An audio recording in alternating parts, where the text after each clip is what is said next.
anything special to be able to use it. Your handy talkie or your radio with DTMF microphone can all do it. It's a lot of fun. It keeps the hobby going, and just the resource is there, so you might as well learn how to use it, and that's the whole basis. So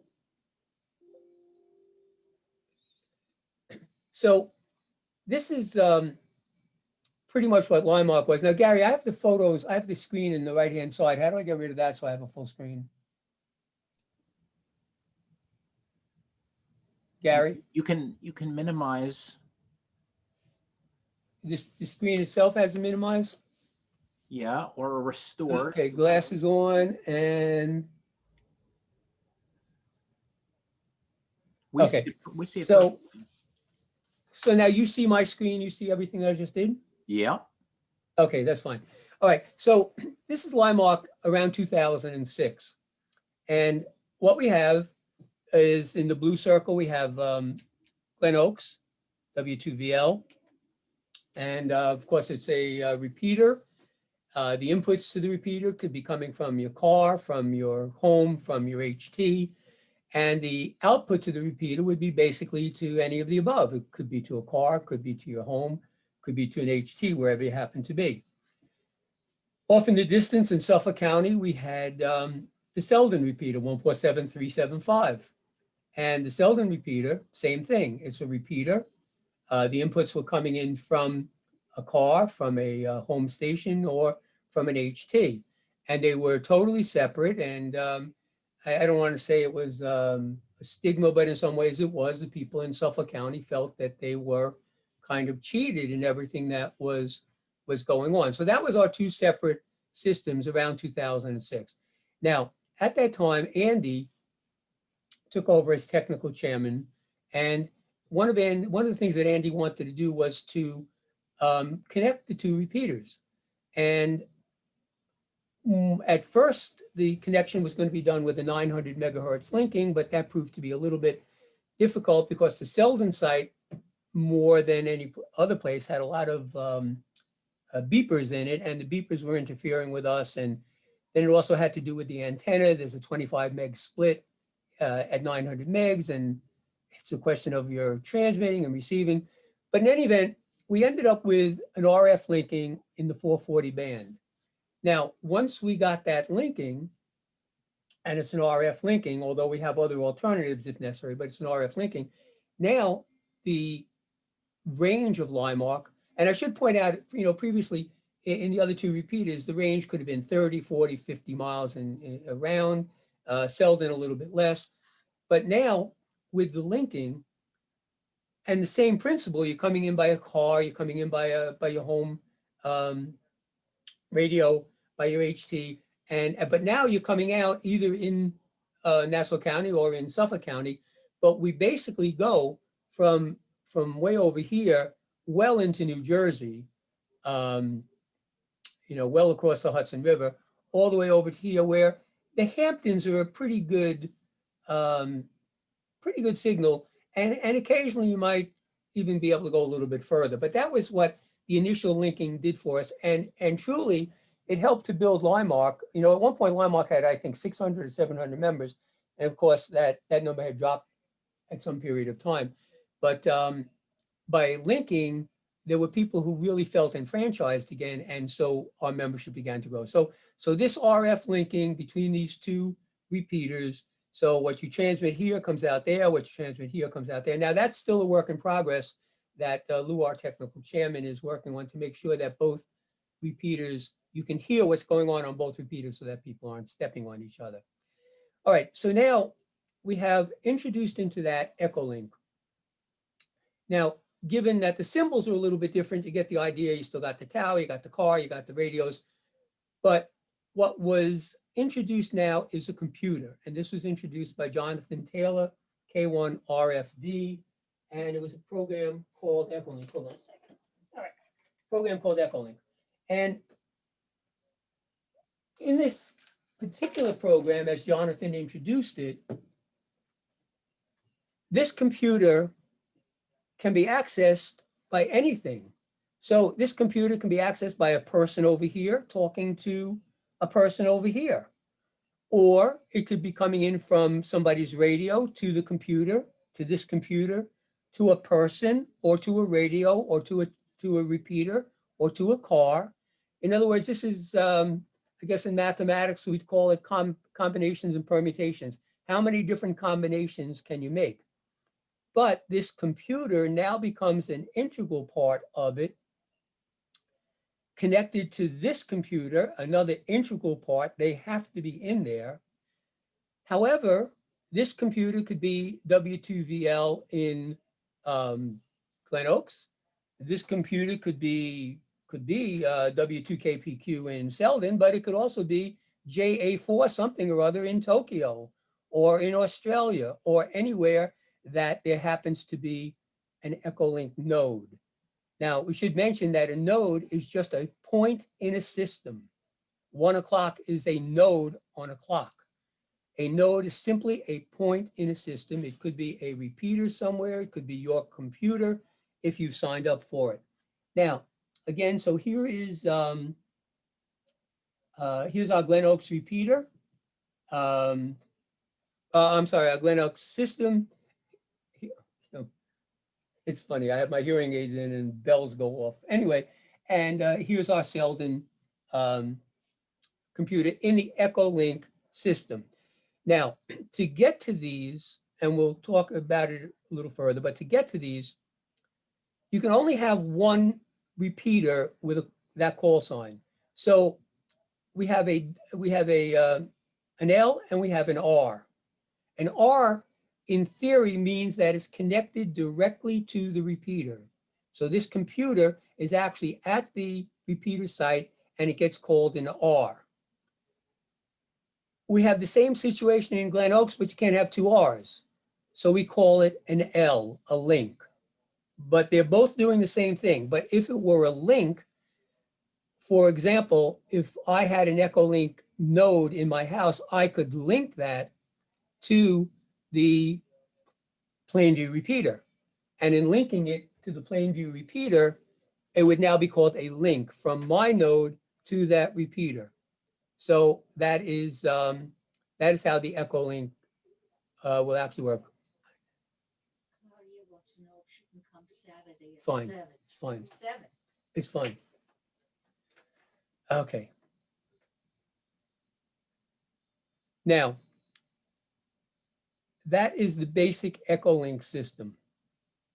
Again, anybody who can access the computer, could be from your home, you've established a node, you have to register for it, but you've established it, or Limarc, or anyone else, that's a node, computer to computer, but you can access it as an individual to your computer, as a radio to your computer, as a repeater to your computer.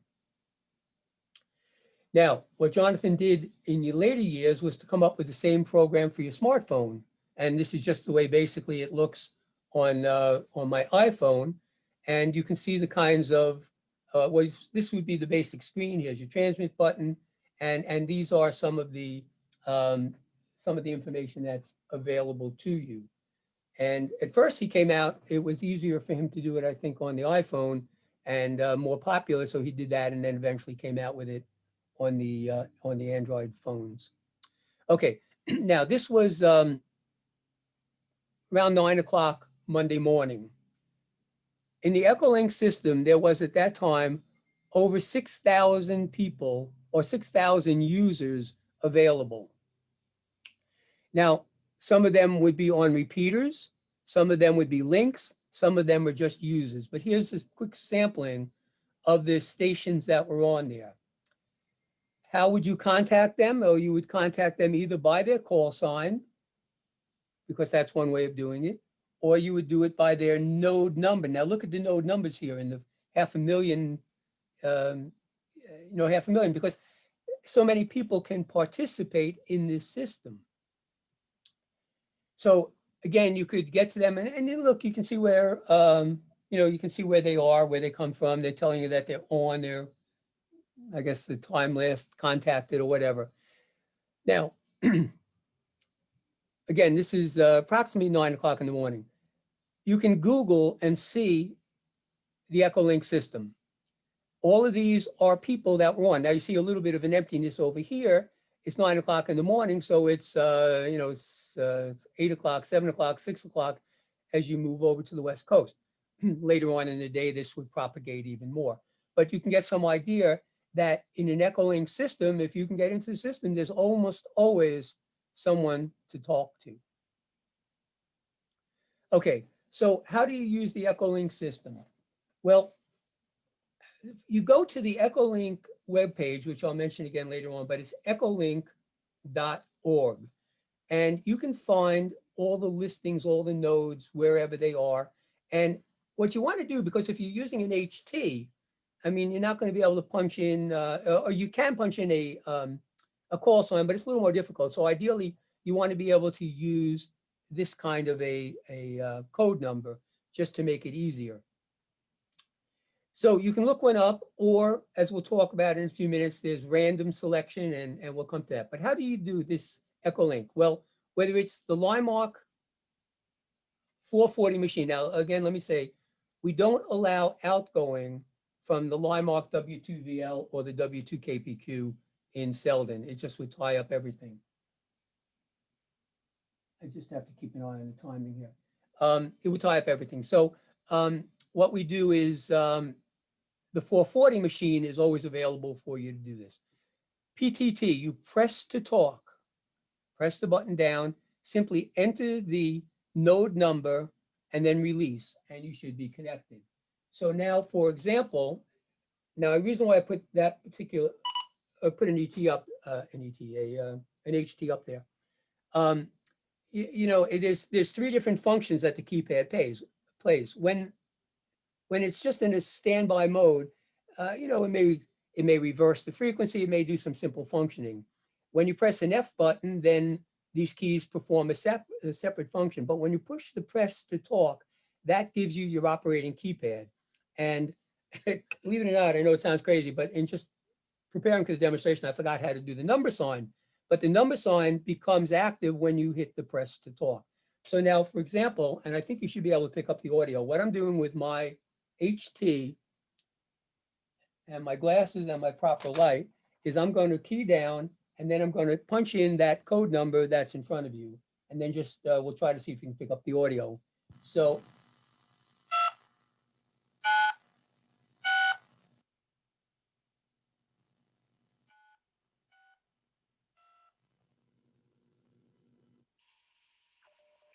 Two, 6Y5RA repeater.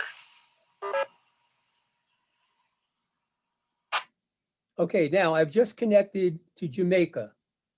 Just as quickly as I've just spoken to you, I'm on a repeater. W2KPQ connected. Okay, so now it's just ID to confirm that it is now connected to that repeater. So in the flash that we've just speaking here, I've connected to Jamaica, and that could have been anywhere in the world.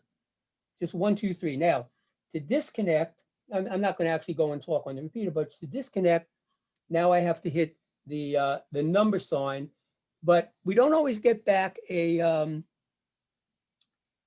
confirmation. So I would say if Lou is listening, NY2H, just make sure that we disconnect. But anyway, I key down, press to talk, number sign,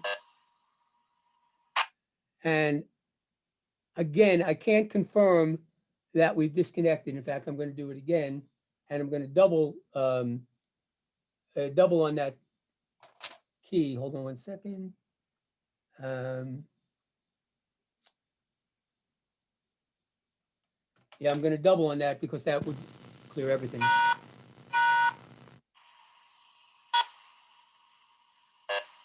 Okay, that double click may tell me that we've disconnected, but again, if Lou's listening, hopefully he'll do that. Okay, that's as simple as it is. That's our 440 repeater. You're welcome to use it.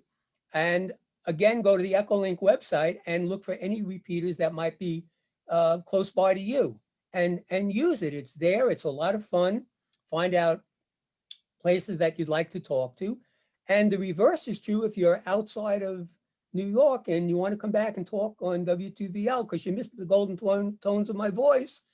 Just come back to W2VL-R or W2VL-L and you'll be right in there with the Echolink. Okay, so moving on. If you're using your HT or DTMF microphone, you can see here are some of the DTMF codes.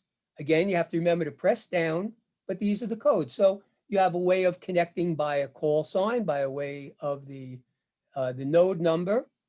Now, if you're just out and about and want to do something, you can hit these zeros, 00. Will give you a random selection. You don't know who you're going to be talking to.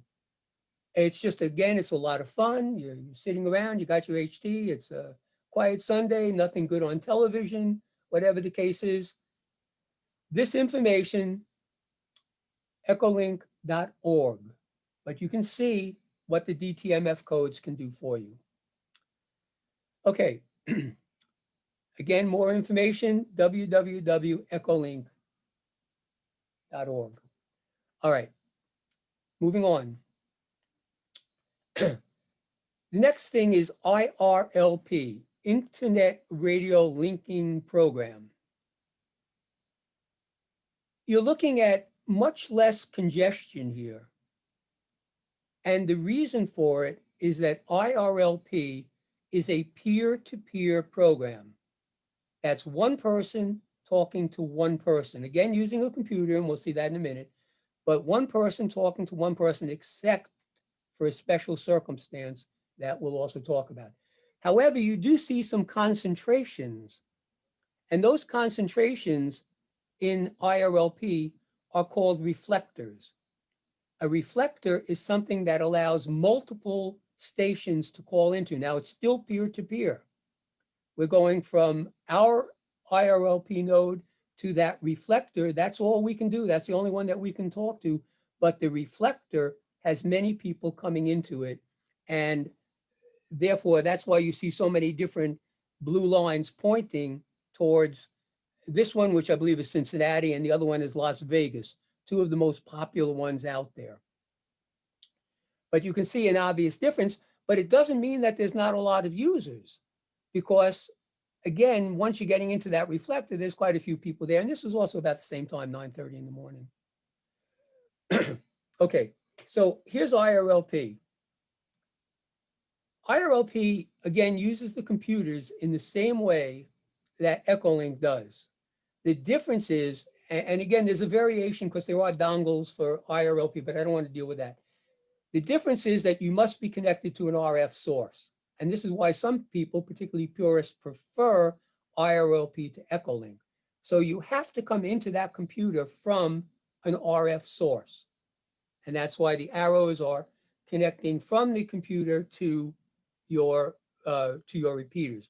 But I have an IRLP node in my house. It's my 220 receiver, which is not working right now, but that's another story. Anyway, so it doesn't have to be the Limarc repeaters. It could be a node in my house. Jerry, WB2ZEX, has a node in his house. If you can look up on IRLP who's out there and you're close to an IRLP node, all you have to do is go in there and again, we'll explain the mechanism for doing it, but it's available. Again, it's an RF connection node to the computer. The computers are then linked together. They could be in New York to California. They could be in New York to Japan. As you know, via Echolink, just to mention, we very often get in Matt from Japan coming in via Echolink, but if you had an IRLP node, it would be exactly the same. Here's an example of IRLP nodes that are up and running. Again, here's their node number, exactly the same as Echolink. Here's their node number. Here's all the information about them, where they're located. And again, just go to, in this case, it will be irlp.net. Again, I just have to watch the time. irlp.net. And again, just pick where you'd like to go. Or, you know, if you're going someplace, you're traveling to Florida, you're traveling to California, you're going to Canada, find out where there's an IRLP node and use that node to come back to W2VL in a way that we'll explain in another minute. But here's all the nodes. Now, in addition, we talked about the reflector. So now what happens in a reflector is on your left, let's call that for the argument's sake, we'll call that Glen Oaks, although our system's a little different. Let's say it's Glen Oaks, and let's say over here is Selden. Now, if we connected Glen Oaks and Selden, that's the only connection that we could make. You cannot do a second IRLP connection. However, we go into the reflector, and now not only Selden W2KPQ and not only Glen Oaks W2VL are into this reflector, but other stations anywhere can come into this reflector and be part. Got to learn to turn the volume down too. But anyway, so any station can come into this reflector. And that is what has really broadened IRLP, so that large groups, there's tech nets on IRLP, there's get-togethers on IRLP, because now many stations can join as opposed to that singular.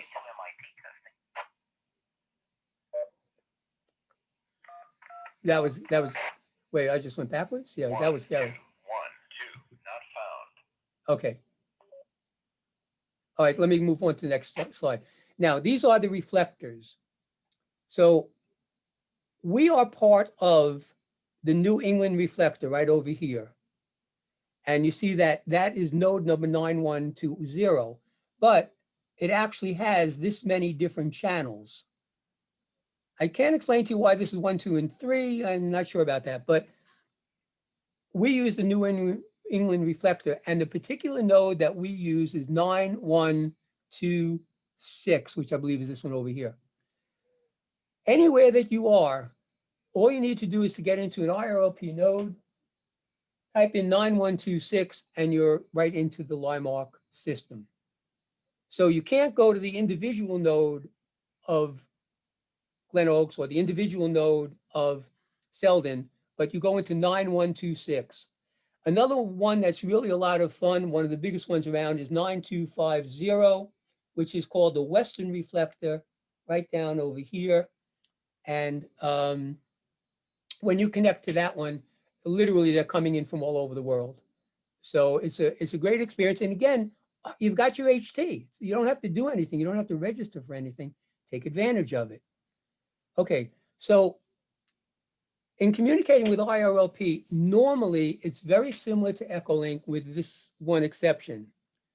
You do the press to talk, you verbally give your call sign, then punch in the node number, okay, exactly as you did, and as you heard, there will be an announcement very similar to the Echolink announcement. You have to pause. Echolink is, IRLP is much more susceptible to the time factor than Echolink seems to be. Again, just watching time. So you have to be aware of that. You should be pausing 2 or 3 seconds before you try to talk. Now, I want to point out that you can disconnect. I'm jumping ahead for a minute. To disconnect, press to talk, always give your call sign, and then enter 7-3. I have to say that most of us that started out with this would do our call sign like K2KNB 73. No, that's not the way it works. It's your call sign K2KNB and then enter with your keypad 73, and you should disconnect. Now, here's a downside.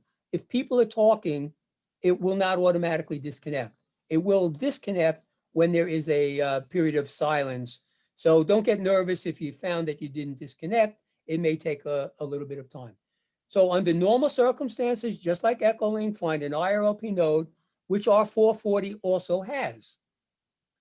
Find the node, use the protocols. You're dealing with a lot of different people throughout the whole world. And just be careful, be courteous. Now, our 440 node requires a little bit of a different operation because we have both IRLP and Echolink on there. And the difference is code 1928. So when you press down, push to talk, first punch in 1928, and then in a smooth sequence, give your call sign and the node number. Now, for the purpose of a quick demonstration, I'm going to key down and I'm going to connect to W2VL, which is node number 9126. So I'm going to key down, and there's a lot of numbers for me to punch in, guys, but I'm going to key down and begin. So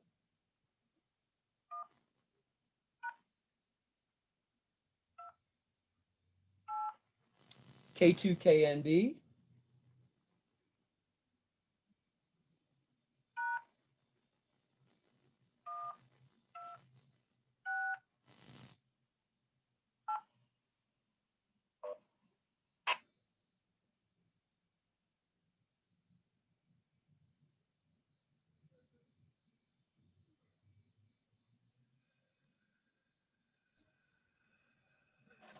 We've got some noise, but I'm not sure. I if think you somebody's dropped hearing me. carrier in the middle of the 1928 sequence, All right, let me try again. because I was listening. All right, K2KNB.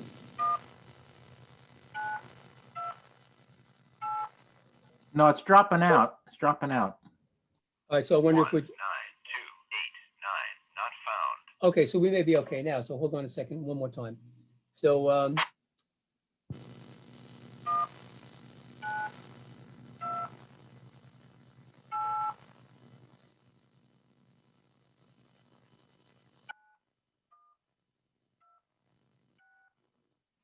node that you called is not responding.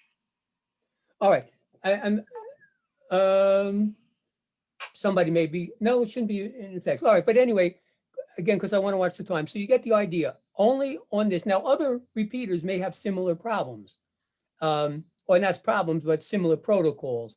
And remember that some of the repeaters that you may have access to belong to, let's say, a private club, and sometimes you have to ask permission to use it. But just bear in mind, for this repeater, and you're welcome to go to 449-125. It's on all night if you're a night owl and want to do something.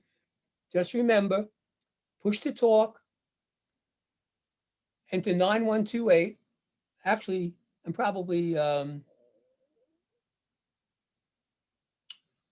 have to think about that. 9128, you call sign, and then the node number. I might be wrong. You might have to give your call sign. Nope, you got to get into the system first. So it's 1928, call sign, enter node number. To disconnect, again, you've got to do the 1928, because that puts you back into the Echolink, into the IRLP system, and then you would say, punch in 73. Okay, again, for any of the information, in this case, it's www.irlp.net.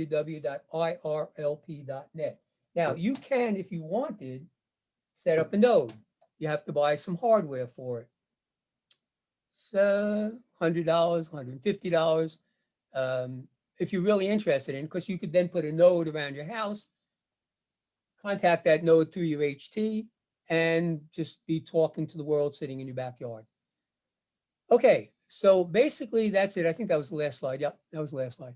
And so basically, as we return to coverage here, my point is to make you aware that it's there. There's no cost to you to do it. It's a tremendous tool, a lot of fun. It's a great learning experience. One year when we were doing the library, there were some fires out in California, but it was just coincidental. I hit the 00 and I got a random connection, and I ended up in California, and we're talking to a guy, and he says, oh yeah, I got to run now. The fires are coming over the hill in about 10 to my house, you know. It's just fascinating. It's a lot of fun. It's free. If you want to get more involved, you can sign up to get an Echolink node, no cost, but you have to verify who you are. You can put that on your computer. You saw that you can have it on your smartphone. To do it on your smartphone, it's the same situation. You must register, but now you have a node. Now you can be anywhere and pick up your smartphone and dial in W2VL or wherever you want to go. So take advantage of it. It's there. There's no charge. It's a lot of fun. You got the HT, you got the radio with the DTMF keyboard. Go back to the website, echolink.org, go back to the website, irlp.net, and have a lot of fun with it. Okay, looks like we have a nice crowd in there tonight. That's perfect.